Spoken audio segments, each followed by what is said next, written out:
Next, we're going to learn the letter S. S is a very, very simple letter. We start in the middle of the header. We're going to pull down into the X space before curving back up to the top of the header. Pulling back down again, curve out at the bottom of the header, and end in a dot.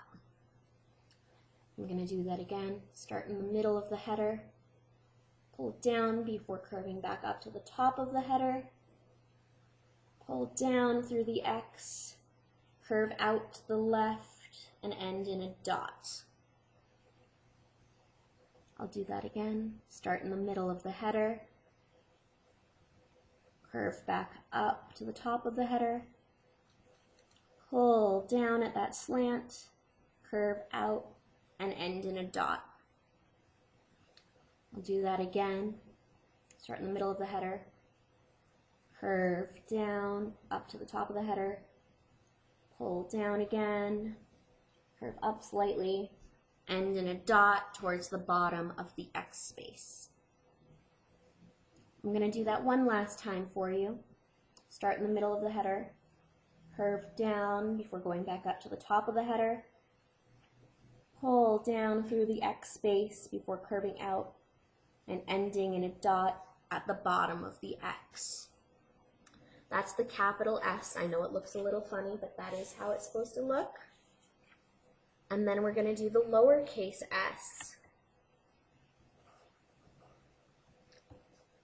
S takes up only the X space. We start with an upwards entrance stroke before curving around and back out in towards that stroke you just made, and then push out.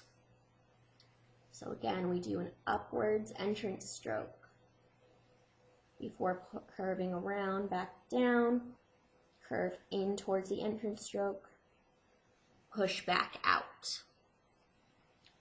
Again, that's an upwards entrance stroke at the top of the entrance stroke, curve around, pull back down towards the entrance stroke, and flick out.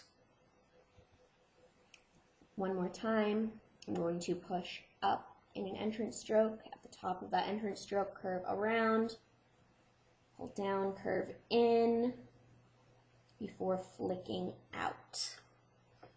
That is a lowercase s. Finish both the uppercase and lowercase letters all the way across your lines, and then you can move on to the letter T.